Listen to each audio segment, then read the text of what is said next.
essuyé le nouvel influenza. J'ai essuyé le nouvel influenza et donc je vais vous faire un point ce soir sur un peu la situation et ce que vous êtes amené à pouvoir faire. Donc, est-ce que vous me voyez bien? Est-ce que tout le monde voit mon écran? C'est vrai? Oui, Bon, ok. On a Donc, merci. comme chaque année, ça a commencé fin novembre, dès début décembre. Ça commence chaque année quasiment à la même date. Il y a eu d'abord des foyers dans l'est de la France, à la frontière belge, dans des grosses structures de poules pondeuses, avec une dizaine de foyers. Et chez nous, enfin dans le sud-ouest, ça a commencé le 16 décembre par un élevage de canards sur la commune de Morsiette, dans le Gers, donc au nord-ouest du Gers. Puis après, il y a eu des foyers dans le 64, à côté de Cam. Puis à Malaussane, dans le 64 aussi, mais plus au nord. Et en fait, la souche de Malaussane, contrairement aux deux autres de Morsiette et, et Astingue, enfin Cam Astingue, a diffusé massivement. Donc sur la carte, chaque point représente un foyer. Je vous laisse imaginer le nombre de foyers. On est quasiment à, je sais plus, à 350, je crois, par là. Enfin, je les compte plus. Sachant que la situation est encore évolutive, bon là je sors d'une suspicion sur le Gers. La situation est encore évolutive et on a encore du virus qui traîne chez nous. Donc c'est principalement sur du canard, avec une clinique très très signe neurologique, enfin très neurologique, de l'ataxie, des canards qui convulsent, des têtes qui tournent, des canards qui tremblent, principalement sur des PAG, donc des prêts à gaver, en âge médian de, je dirais, 30 à 40 jours. Vous ne pouvez pas passer à côté, de toute façon, vous avez des canards qui sont en train de convulser devant vous, normalement, on ne passe pas trop à côté. Cette année encore, pas beaucoup de lésions à autopsie sur le canard, donc c'est la clinique qui prime. Donc, on remarque par contre que 2-3 jours avant d'avoir des signes neuro, ils chutent en consommation d'eau et d'aliments, et après ils se mettent à mourir. Ce qui est différent de l'année dernière, c'est qu'en fait, cette année, on a beaucoup plus de foyers en volaille maigre, donc en poule pondeuse et en poulet label. Généralement, c'est à proximité de sites canards touchés, mais là récemment, ben, sur le Gers, on a 2 foyers là, en poulet, on ne sait pas d'où ça sort. C'est en plein milieu de la zone où il n'y a rien, et donc ce serait potentiellement des foyers primaires en poulet. Il y a eu des cas, parce que j'ai la question souvent, il y a eu des cas dans la faune sauvage qui ont été recensés autour du lac de Puy-d'Arieux, dans le 31 et autour de Augent-Mornette dans le Gers. Donc, c'est principalement des palmipèdes, donc des oies. Ils ont trouvé des hérons contaminés et des aigrettes morts. Le problème étant que la faune sauvage, c'est la quatrième crise qu'on a enfin, dans le sud-ouest et je pense qu'elle est massivement immunisée. Et donc, les animaux positifs ne meurent pas forcément. Donc, la détection dans la faune sauvage est très compliquée parce que trouver des animaux morts, c'est assez compliqué. Il y a eu beaucoup de cas en basse-cour. Donc, le point dans le 31, là, c'est une basse-cour. Il y a eu, enfin, de déclarer environ 2 basses-cours par département, mais je pense qu'il y en a beaucoup plus. Donc, la différence cette année, c'est que dans toute la France, il y a des basses-cours qui s'allument et qui meurent. Donc, c'est différent de l'année dernière où on avait vraiment que le sud-ouest, enfin, dans une grande majorité, le sud-ouest qui était touché. Plus récemment, il y a eu des cas dans le Cantal à Quézac. Et après, ça a diffusé sur le Lot et le nord de Quézac. Donc, en gros, le premier cas était à l'endroit où il y a plusieurs points au milieu. Et après, ça a diffusé vers le nord en ayant le relais par une salle de gavage à la Bastide et après un élevage à Sousse-Seyrac. Alors, désolé pour la prononciation. Donc, c'est une situation qui est encore très évolutive dans le coin, surtout qu'il reste du canard. Et d'expérience, tant qu'il y a du canard sur la zone, vous êtes pas, enfin, on n'est pas au bout de nos peines, malheureusement.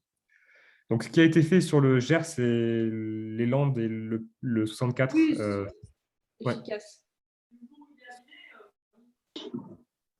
C'était un dépeuplement massif autour des foyers. Donc, principalement, enfin, le Gers a, par exemple, des peuples sur 5 km. Et on se rend compte que sur ces dépeuplements, en fait, on a déjà plusieurs foyers qui sont positifs. Avec des liens entre les élevages qui sont des fois difficiles à établir et du coup on pense de plus en plus à une voie aéroportée. En plus des flux entre. Ce qui est nouveau cette année aussi, c'est malheureusement c'est la Vendée. Donc la Vendée n'existe plus sur le paysage avicole français malheureusement.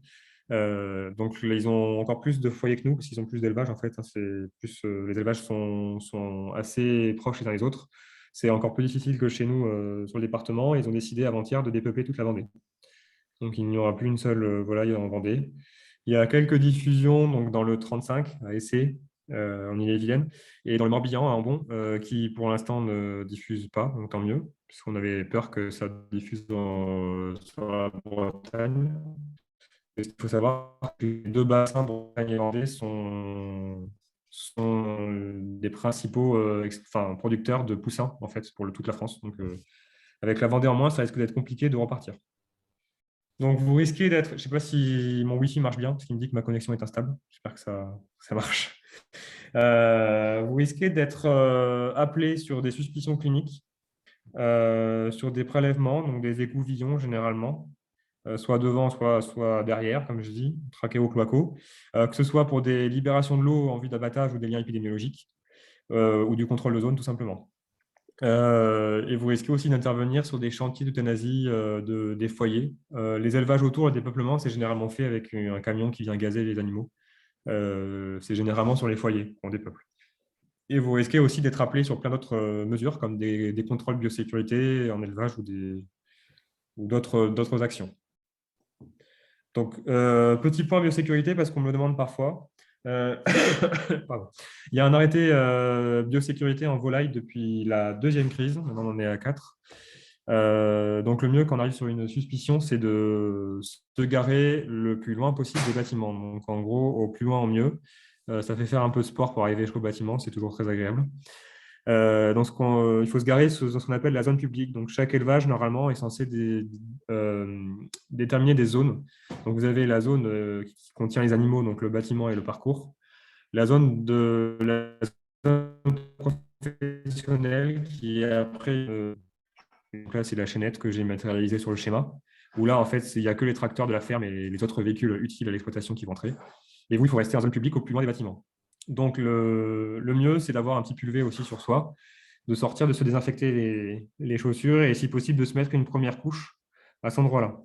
Donc, j'ai des collègues qui mettent des cottes en tissu, des bottes et des pédissacs, des pédissacs plastiques, et qui après remettent une ou deux combis au sas sanitaire.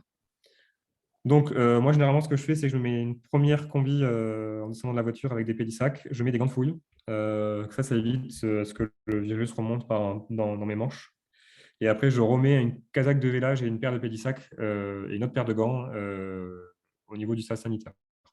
Bon, après, il y a autant de méthodes que de veto, mais bon, le mieux, c'est de mettre le plus de couches possible parce que à travers les combis bleus jetables que tous les éleveurs ont, le virus passe. On a testé, ça passe. Donc, il vaut mieux se prémunir. On met aussi une charlotte, plus une capuche et un masque FFP2 parce que le virus n'est pour l'instant pas zoonotique, mais on n'est pas loin. Donc, il vaut mieux se protéger. Donc, après, il faut marcher jusqu'à l'entrée du sas sanitaire, donc la petite porte à l'entrée du bâtiment. Donc, arrivé sur le sas, je vous ai fait un schéma de sas classique. Donc, on rentre par ce qu'on appelle la zone sale. Donc, la zone sale, c'est l'extérieur du bâtiment. Alors, on parle de zone propre. C'est le côté où il y a les animaux. Ce n'est pas très logique parce que les animaux sont sales, hein, mais bon. La zone propre, c'est côté animaux, et la zone sale, c'est le côté extérieur parce qu'on veut protéger l'élevage de l'extérieur. Donc, une fois qu'on est entré dans la zone sale, on laisse la tenue, je dis tenue, mais c'est plutôt la veste au porte-manteau. L'idéal, c'est de ne pas avoir de veste du tout. C'était plus compliqué cet hiver quand il gelait, mais là, maintenant, il fait beau, donc normalement, on n'a pas de veste. On vient s'asseoir sur le banc. Normalement, les éleveurs ont soit une planche, soit un banc, et en fait, c'est la séparation de chaussures en gros. Donc, dans la logique, normalement, on s'assoit sur le banc, on laisse nos chaussures extérieures d'un côté, on met des nouvelles chaussures de l'autre côté. Si l'éleveur n'a pas de quoi vous changer les chaussures, ce qui arrive généralement quasiment tout le temps en chair, vous faites la même chose, mais en mettant des pédissacs. C'est-à-dire, vous franchissez ce banc en mettant une paire de pédissacs. On se lave les mains ensuite et on met une tenue d'élevage. Donc là, c'est là où je mets moi ma deuxième tenue, donc ma casaque de vélage en plastoc, où je suis sûr que le virus ne passe pas. Et après, on entre dans la zone où les animaux sont. Donc, si vous allez sur des bâtiments de chair ou des bâtiments simples, ils sont censés avoir un sas comme ça. C'est la base de ce qu'il doit avoir. Si vous allez sur les élevages de pondeuses, ou enfin chartés, c'est-à-dire qui ont la charte salmonelle, vous risquez d'avoir un sas un peu différent. Donc, je vous l'ai quand même mis. C'est-à-dire que vous avez juste un obstacle au milieu où il faut rester en chaussettes avec des pédissacs. Alors, généralement, les bâtiments de ponte ont des chaussures pour les visiteurs, donc c'est quand même beaucoup plus simple pour vous. Donc, en fait, on met une paire de pédissacs on met les chaussons fonctionnement du sas, et pareil. Donc voilà pour la biosécurité. L'autre point où on m'a demandé d'intervenir, c'était sur la technique de prélèvement. Donc je vous ai je ferai passer mon PowerPoint à Virginie après pour qu'elle le diffuse si elle le souhaite. Je vous ai fait un... Parce qu'en fait, on ne sait jamais quoi prélever, quand et où l'amener. En fait, c'est ce que selon ce qu'on veut faire, on a des... Dans l'instruction technique Influenza, il y a des objectifs différents. Donc pour une suspicion, qui n'est en zone ou pas, ça on s'en fiche. C'est 20 écouvillons trachéo, 20 écouvillons cloacaux sur animaux cliniques si possible. Et il demande de prendre des organes. Donc moi, généralement, je prends foie, cœur, rate, que j'empacte dans plusieurs sacs parce que ça embête le labo. Ça peut contaminer le labo. Donc en fait, ils iront chercher les organes si les écouvillons ne sont pas positifs. Donc généralement, en canard, on a rien que d'approcher l'écouvillon du canard, il est positif, c'est pas compliqué. En poulet, par contre, c'est un peu plus capricieux et des fois, même en prélevant des animaux qui ne sont pas bien, on ne retrouve pas le virus. Donc, en fait, on a l'intérêt de prélever ces organes sur les poulets encore plus, quoi. Les poulets, les poules pondeuses. Par contre, une suspicion doit être amenée à un laboratoire agréé, donc un laboratoire public. Donc, selon la zone où vous êtes, vous avez un laboratoire de référence et il faut l'amener à ce laboratoire. Donc, c'est plus ou moins proche. Nous, par exemple, il est à 1h30 de route, ça nous fait 3 heures aller-retour. Donc, plus ça va, plus c'est compliqué et contraignant. Et après, il faut s'arranger avec les DDPP s'ils ont des navettes ou des systèmes pour amener les prélèvements. Vous pouvez avoir à faire des prélèvements si un client vous demande lorsque vous voulez déplacer des canards près de l'autre. Par exemple, on passe à 60 couvillons triéo, 60 écouvillons cloacaux. Un identifiant, c'est V0, le département et 3 lettres. Et en fait, il faut par code INUAV 120 écouvillons. Et là, par contre, c'est plus souple, vous pouvez l'envoyer au laboratoire privé. Donc, c'est généralement moins loin et plus facile à atteindre. Encore une différence, c'est si vous envoyez des animaux à l'abattoir. Donc, si c'est des palmipèdes, quelle que soit la zone où vous êtes, donc surveillance à 10 km, enfin, dans un rayon de 10 ou protection dans un rayon de 3, il faudra 60 écouvillons trachéo par INUAV, quel que soit le nombre de canards. Donc, si vous en avez 60, vous en faites 60. Si vous en avez 20 000, vous en faites 20 000. Pardon, vous en faites 60. Pardon. Donc, c'est pas très logique, mais voilà, c'est 60, quel que soit le nombre d'animaux. Bon, bien sûr, si vous en avez moins que 60, il faut en faire moins, mais c'est pas toujours adapté aux petites exploitations. Et là, pareil, on peut aller dans les laboratoires agréés ou reconnus. Ces autorisations de laboratoires privés ont été mises en place l'année dernière quand le laboratoire public n'a pas voulu faire les prélèvements le week-end ou avait trop de boulot. Donc, du coup, ça a été rabattu sur les laboratoires privés. Vous pouvez aussi avoir un mouvement de poulet vers abattoir où là, par contre, c'est qu'en zone de protection qu'il faudra faire des écouvillons. Et 60 aussi. Donc, c'est plus contraignant. Je vous conseille de demander à l'éleveur de les choper la veille et les mettre en cage. Sinon, vous allez courir après et ce n'est pas très agréable.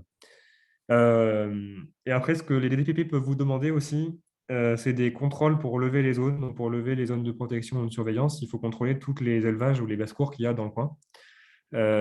Du coup, ils vont vous demander 20 trachéos, 20 cloacaux par INUAV ou par site, ça dépend de la DDPP. Donc là, ça dépend de l'endroit où vous êtes. Je n'ai pas les mêmes ordres selon les DDPP, donc ça devient un peu un casse-tête, mais généralement, on y arrive. Donc voilà, ça fait un peu de tableau en masse, mais on est toujours perdu pour savoir ce qu'il faut faire. Donc pour les écouvillons, l'écouvillon trachéal, c'est peut-être le plus compliqué au début. En fait, les animaux ont tendance à fermer l'orifice de la trachée.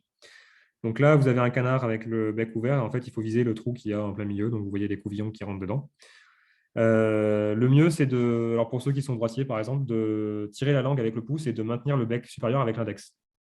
Comme ça, en tirant la langue, le canard a un réflexe d'ouvrir son pharynx, enfin sa trachée, quoi. Son larynx, pardon. Et vous pouvez rentrer dedans avec les couvillons. Alors, n'hésitez pas à y aller, faire des allers-retours parce qu'après, il y a un contrôle sur la protéine animale. Donc, en fait, si vous n'avez pas assez de matière sur votre écouvillon, votre analyse sera refusée. Donc, n'hésitez pas à faire des allers-retours. Généralement, les canards le tolèrent bien, les poulets, c'est plus compliqué, ils n'aiment pas trop. Si vous avez des petits poulets, il faut prendre des écouvillons avec manches métal. C'est plus fin et ça va plus, c'est plus facile. Sinon, ben, écouvillon manche plastique. Selon les labos, les écouvillons manches en bois ne sont pas acceptés. Donc, il faut voir avec le labo avant s'ils acceptent les manches en bois. Et attention avec les manches en bois, des fois ça casse et ça reste coincé au fond de la trachée. Donc après, il faut aller le chercher avec une pince, c'est pas très compliqué, c'est pas très pratique. Donc on prend la tête du canard, enfin l'éleveur vous l'attrape, vous le met devant, vous prenez la tête, vous soulevez le bec supérieur avec l'index, vous tirez la langue avec le pouce et avec votre autre main, vous rentrez l'écouvillon dans le trou. Si vous n'y arrivez pas, les écouvillons oropharyngés, c'est-à-dire que vous mettez juste l'écouvillon dans la bouche du canard, si le canard est positif, ça marche. Voilà, ou même que pour les petits canards, c'est compliqué, mais enfin, on a montré qu'il y avait moins de sensibilité, mais que ça marchait quand même s'il y avait du HP, quoi. Et il faut toujours pareil, si vous y allez en oropharyngé, faire plein d'allers-retours avec les courants de matière. Donc parfois, les poulets pas trop, mais les canards, c'est des petits malins. Ils restent en apnée et ils ferment l'entrée du larynx plusieurs secondes. Donc là, soit on force, soit on attend. Il faudrait bien qu'ils respirent un jour. Donc au bout d'un moment, ça ouvre. Mais sinon, on force avec les couvillons et on arrive bien à rentrer au bout d'un moment. Le poulet, si vous n'arrivez pas à trouver l'entrée du larynx, pardon, il faut aller chercher avec le doigt sous le bec inférieur, avec votre index, vous faites remonter en fait l'entrée du larynx et après on va trouver au bout d'un moment. C'est moins pratique sur le poulet, sur le canard, parce que le poulet a une petite langue et du coup on ne peut pas tirer sur la langue alors que le canard, c'est assez facile. Donc après, pour le cloaque, donc, il faut viser derrière, hein. Il y a 10 millions de façons de mettre des encore autre chose. Le mieux, c'est d'avoir une table. Vous mettez le canard sur la table en position canard, en position physiologique, quoi, avec les pattes en bas. Vous relevez la queue avec une main, et là, vous avez le cloaque qui va apparaître. Donc ça, c'est vous visez dans le cloaque et vous faites pareil, plein d'allers-retours, sinon vous n'aurez pas assez de matière. Il y a une petite membrane sur le cloaque, donc il faut appuyer quand même pour rentrer. Les canards n'apprécient pas toujours, hein. C'est pas très agréable, enfin, je pense. Mais dans tous les cas, il faut quand même avoir assez de matière. Donc n'hésitez pas à y aller, faire plusieurs allers-retours pour avoir assez de matière. On peut rentrer un écouvillon, vous voyez sur la photo de droite, assez profondément. Vous ne tuerez pas les canards. Croyez-moi, j'en ai fait un paquet, j'ai tué personne. Donc dernier point, c'est la gestion des euthanasies. Donc c'est le sujet le moins sympa, c'est pour ça que je l'ai fait en dernier. Donc, vous pouvez être amené à devoir euthanasier un foyer ou un élevage en zone à proximité. Donc, ça se fait comme pour les NAC, en fait, hein, une injection de T61 dans le sinus occipital avec une seringue automatique. Donc, en fait, il faut viser derrière la tête. Donc, le mieux, c'est de tenir la tête avec une main. Alors, la tête du canard épouse parfaitement la paume de la main, c'est pratique. Et après, viser le trou occipital avec la seringue. Donc au début, si vous n'arrivez pas trop à viser le trou, il faut longer le cerveau par le dessus, puis vous arriverez bien à un moment à rentrer dedans, quoi. Les premiers, c'est un peu compliqué, mais après ça se comprend. Enfin, on comprend ça très vite, hein. C'est pas très, enfin, ça casse pas trois pattes à un canard, si je peux me permettre la blague. On ne va pas prendre une seringue qu'on va remplir à chaque fois. Généralement, on prend des seringues à injection multiple, donc comme pour les vaccins en bovine, hein. On branche le flacon de T61 sur le dessus, et après, en fait, on injecte de canard en canard. Donc, la meilleure seringue, c'est l'écomatique, moi, je trouve, et en 0,5 parce qu'on peut adapter vraiment la dose au canard. C'est pas très sophistiqué, ça coûte pas cher par rapport au Socorex ou autre marque de seringue, au Vigector ou Socorex, mais en tout cas, c'est le plus robuste. J'ai fait toute la saison de l'année dernière avec la même seringue et je l'ai encore utilisée cette année et elle est encore en vie. Donc, c'est pas cher, mais c'est le mieux en fait, je trouve, comme marque de seringue. Et des DPP, ils les ont pas forcément, celles-là. Elles ont souvent les Socorex qui tombent en panne en plein milieu du chantier, donc si vous en avez, prenez-les. C'est toujours bien.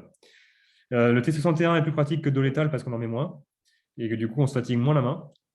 Attention, j'ai un collègue qui est sensible au T61 qui ne le savait pas. Il a fini à l'hosto parce qu'en fait, il s'était injecté un peu de T61. Mais dans tous les cas, moi, je trouve ça plus pratique d'utiliser le T61 parce qu'on peut faire plus de canards avec une fiole et qu'on injecte moins de doses, donc on se fatigue moins. En taille d'aiguille, généralement, on prend du 15-15. En fait, on injecte dans le cerveau directement. En fait, hein. C'est plus rapide et je trouve que le canard meurt plus vite. Et après, pour la dose, c'est selon le poids des animaux. Généralement, sur les animaux qui font 2 kilos, je vais mettre du 0,2 ou du 0,3. Ça dépend un peu de la clinique, enfin, à quel point ils vont mourir. Je veux qu'ils meurent assez rapidement. Donc, en fait, j'adapte ma dose au fur et à mesure du chantier. Et par contre, sur des gros canards, je vais plus monter à 0,5. En gavage aussi, par exemple. Donc, j'ai mis un trait au niveau de l'aiguille parce que je n'ai pas trouvé de photo de seringue avec une aiguille. Mais bon, voilà. Voilà le principe. Donc, un chantier en photo, ça donne ça. Donc, en fait, vous avez le bâtiment derrière. Il y a un parc où il y a des attrapeurs qui vont vous prendre les animaux et vous les poser sur une table. Et vous êtes les deux personnes à droite, là. Vous injectez en fait les canards qui meurent et après les attrapeurs, une fois que les canards sont morts et ne bougent plus, les jettent dans le godet du tracteur et le godet en fait est vidé dans une benne d'équarrissage. Le bonhomme en jaune, c'est celui qui désinfecte les cadavres. Je ne suis pas sûr que ça serve à beaucoup, mais bon, ça dépend des protocoles des DPP. Lui, il n'influera pas sur votre travail. Donc vous voyez qu'on est quand même emmitouflé, il n'y a pas grand-chose qui dépasse, hein. On n'a que les yeux qui dépassent de la combi. Et ça, c'est des combis étanches. Donc quand il fait très chaud, normalement, on transpire bien dessous. Donc habillez-vous léger, sinon vous allez mourir de chaud sous votre combi. Donc normalement, les agents de la DDPP, d'ailleurs c'est des DETSPP maintenant, mais sont présents et bien formés, en tout cas dans le département, mais après on a quand même de l'entraînement malheureusement. Ils vont vous former deux sas, ils vont vous habiller avec deux couches. Prenez quand même des combis au cas où, parce que déjà, moi, je mets toujours une combi tissu en dessous pour protéger mes vêtements. Donc, ça me fait trois couches. Et après, des fois, il y a des DVP qui n'ont pas les tenues. Normalement, ils les ont, mais ça m'est arrivé sur le 64, je crois, ils n'avaient pas les tenues. Donc, heureusement, j'en avais. Mais normalement, tout est fourni par la DD ETSPP. Il faut bien valider avec eux avant de venir sur le chantier. Mais en tout cas, si vous tuez sur le GR sous 65, vous aurez toutes les tenues à disposition. Prenez des bottes, parce que c'est plus facile à désinfecter à la fin que les chaussures de ville, parce que vous aurez des pédiluves à la fin avec une brosse. Et je vous dis, moi, je mets une combi en tissu pour protéger mes vêtements. Donc, en fait, je me mets en t-shirt avec une combi tissu. Et après, je mets les deux couches des DPP. Donc, normalement, il n'y a pas grand-chose qui passe. Et après, vous avez une carence, c'est-à-dire que le lendemain, il ne faut pas aller voir de volaille. Et je vous conseille aussi de nettoyer votre voiture à une station dès que vous êtes parti de la zone d'euthanasie. Enfin, garez-vous plus loin et allez désinfecter votre voiture. Donc voilà pour moi. Je vais regarder la discussion. Ah, il n'y avait pas de son. Alors la quantité par animal, je suppose que c'était pour le T61. Oui, c'est ça. Donc, c'était la Ouais. diapo d'après. Désolé. Voilà, c'est pas grave. Donc, franchement, adaptez bien la quantité au canard, hein, parce qu'après, ils bougent toujours un peu, mais ils mettent quelques secondes à mourir. Mais quand on sous-dose, on s'en rend vraiment compte quand même. Ils convulsent pendant plusieurs secondes, enfin plusieurs dizaines de secondes, et c'est pas terrible, quoi. Faut pas hésiter à surdoser. Et attention à vos mains. Je ne sais pas s'il y a d'autres questions.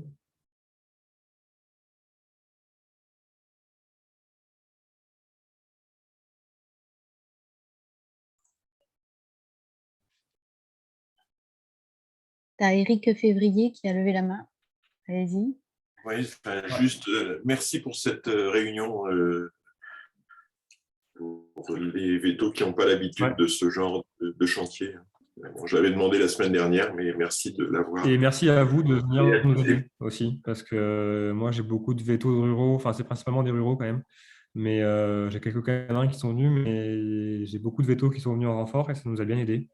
Et on vous dit jamais assez merci. Donc, merci à vous aussi.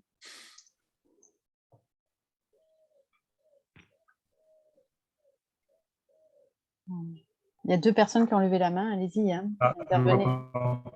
Allez-y, parce que je ne vois pas en fait. Je ne suis pas assez doué sur Zoom pour arriver à voir qui lève la main. Il y a Karine Acosta. Quel est le délai quel est le délai pour avoir les résultats au labo en fait?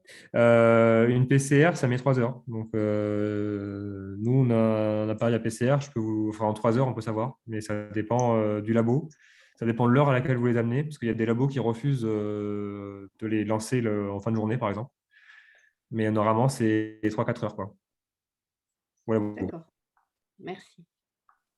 Alors, ils peuvent vous faire le GNM. Oui, ça, je ne vous l'ai pas dit. Ils peuvent vous faire selon les labos. Alors, c'est du H5N1 qui circule cette année, contrairement au H5N8 l'année dernière. mais c'est un cousin, c'est un proche parent. Ils vont vous faire peut-être d'abord le GNM, donc c'est la protéine structurale commune à tous les influenza-virus, pour après faire le H5. Mais dans tous les cas, normalement, ils lancent tout en même temps. Mais selon les labos qui ne sont pas habitués, ils feront peut-être le protocole d'abord faire le GNM et après le H5. Et après, ça part au LNR, au laboratoire de référence, et le lendemain, vous savez si c'est du votement pathogène ou pas. Donc, il y a un jour de plus. Mais généralement, si vous avez de la clinique et du H5, il n'y a pas trop de doute.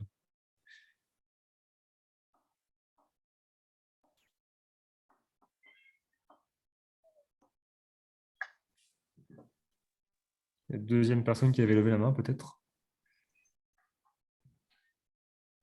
Alors là, il n'y a plus de main levée.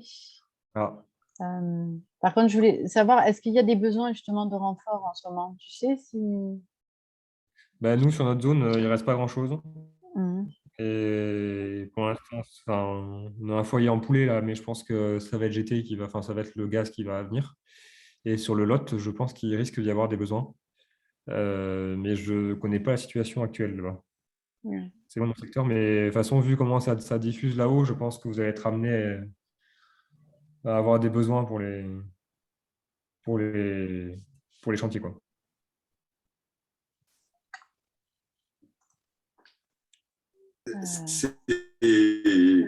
Une autre question, c'est les DD qui s'occupent d'essayer de recruter du monde quand il y a des besoins ou Alors, comment ça fonctionne? une partie, le GTV avait fait une liste de mémoire. Virginie, tu m'arrêtes si je dis des bêtises. Et après, généralement, c'est les DD qui appellent les vétos. Donc après, il faut vous manifester peut-être à la DDPP de votre secteur, quoi, pour dire que vous êtes disponible. Oui, c'est ça. Nous, on avait recensé les vétos qui étaient volontaires avec leurs coordonnées téléphoniques et on les avait transmis à la DD. Mais après, les DD, bien souvent, elles ont vos coordonnées aussi. Et, si vous êtes dispo, n'hésitez pas à dire pour une journée par semaine ou pour même des demi-journées, ça les intéresse, quoi. Ouais. Alors, généralement, les euthanasies, ça dure une demi-journée. Ouais. Et pour le Généralement, le paiement, matin. c'est la rémunération, elle est de combien là sur les euthanasies C'est 45 kg une demi-journée et 80 la journée complète de mémoire. D'accord. C'est quand même assez bien rémunéré, quand même, je trouve, même si c'est un boulot qui n'est pas très stimulant, mais voilà. Bon, en tout cas, généralement, ils s'arrangent pour avoir un veto qui a l'habitude et un veto novice. Et après, tous ceux que j'ai vus qui débutaient ont très vite pris le coup. Et je n'ai jamais vu personne qui. Et même si c'est quelques canards de tuer, ça en fait toujours moins pour les autres. Et le débit, combien? Ça dépend de l'âge. En gavage, moi, je suis monté jusqu'à 1000-1200 à l'heure. En élevage, on est plus sur du 600 à l'heure, sur les gros canards, parce que c'est compliqué à attraper et ils fatiguent. Et sur des petits canards, on peut monter à 1000 à l'heure. Ça dépend en fait beaucoup des gens qui attrapent et des animaux que vous avez. Si, le mieux, c'est de demander une équipe pro, des gens qui sont habitués à attraper, parce que là, ça va plus vite. Et après, au début, on va lentement, mais en fait, ça vient très vite.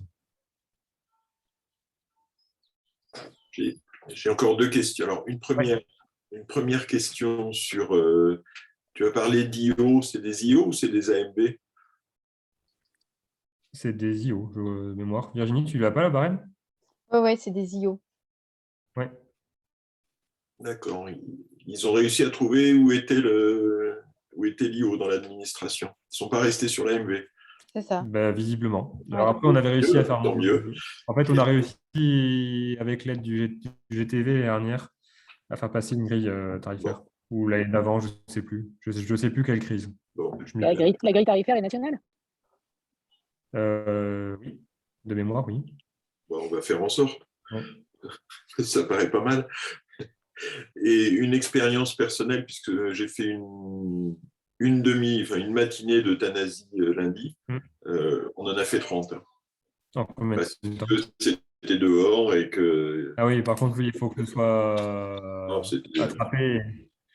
Oui, il faut que ce soit attrapé et voilà. que l'élevage ait du matos. S'il n'y a pas de parc d'attrapage et qu'il faut aller courir après les poulets, là, bien sûr, on met beaucoup de temps. Voilà. Et heureusement qu'il y avait 4 personnes de la DSV qui étaient là. Après, les gens de la DSV sont très volontaires généralement et ça se passe très bien avec eux. Je suis même content de les revoir maintenant. Donc, enfin, peut-être pas pour les tuer, mais je suis content. Enfin, ils sont présents, quoi. Je confirme pour le Cantal. Même s'il n'y a plus de veto à la DSV, Ouais. les techniciens étaient là et étaient présents et volontaires. Et ça permet de les voir dans un autre contexte que gérer des problèmes. Enfin, c'est un problème, mais oui. D'autres, enfin, ça permet de les voir dans un autre contexte, en vrai et pas derrière un téléphone aussi. C'est très agréable. Même si on ne les reconnaît pas bien avec les combinaisons, les masques. Ouais. Bon, ça va, on se déshabille à la fin quand même.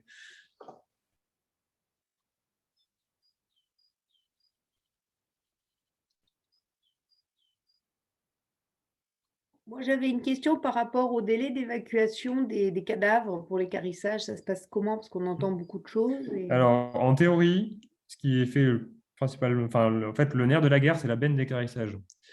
Donc, au bout d'un moment, dans la crise, il y a tellement de foyers qu'on est limité par le nombre de bennes d'équarrissage. Donc, en fait, les animaux attendent sur place. Donc, ça, c'est horrible.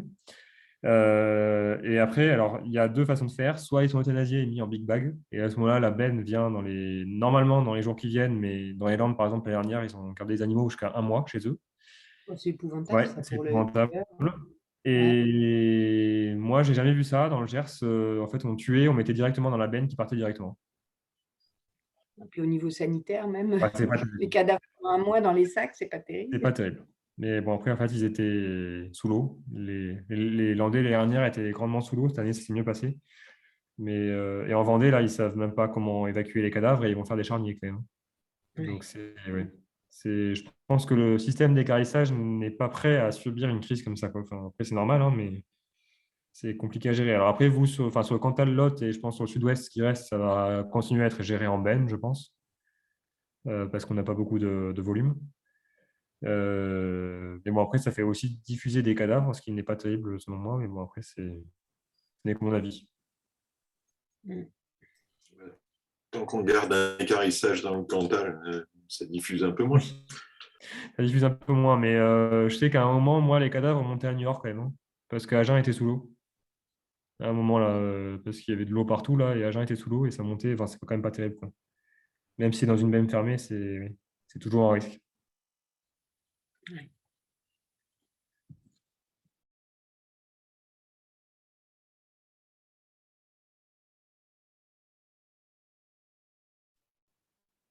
Et au niveau des indemnisations sur la dernière crise pour les éleveurs, ça s'est passé Alors, avec... il y a deux cas de figure. En fait, ce qui est un peu paradoxal et qui n'est pas trop compris sur le terrain, c'est que les foyers sont remboursés plus vite que les gens qui ne peuvent pas travailler. Parce qu'en fait, ce n'est pas les mêmes personnes qui remboursent les foyers et le dépeuplement ou alors la non-production. En fait, les foyers sont remboursés leurs animaux et du vide. Les non-foyers dépeuplés sont remboursés les animaux et du vide, mais par la DDT, je crois. Donc, ça prend plus de temps.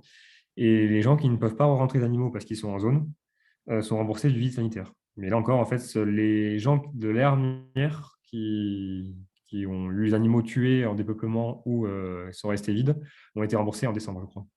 Alors que les foyers ont été remboursés en septembre. Donc, ils avaient eu la crise, c'était de janvier à mars. Donc, ça prend un peu de temps quand même. Après, ils sont quand même contents hein, des indemnisations. Je n'ai pas trop vu râler non plus. Ils sont quand même, enfin, ils sont quand même bien remboursés de ce que j'ai entendu. D'accord.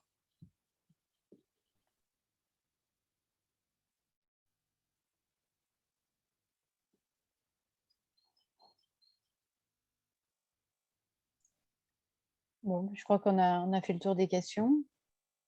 Mais Euh, j'envoie mon PowerPoint du coup, je te l'envoie. ouais, je l'enverrai un PDF et puis si ça ne te gêne pas, je diffuse aussi la vidéo, comme ça, s'il y en a qui n'ont pas pu être là, qu'ils aient l'information. Hein? Ouais, Et c'est puis, je parfait. peux mettre aussi ton mail, hein, comme ça, s'il y avait des questions, comme tu es notre référent de la filière. N'hésite pas. Je Bon, suis toujours super. ouvert à répondre pour avoir de l'aide sur le terrain. Bon, bah, super. Et ben, merci en tout cas hein, pour ta disponibilité. Voilà. Merci beaucoup, c'était super clair, impeccable.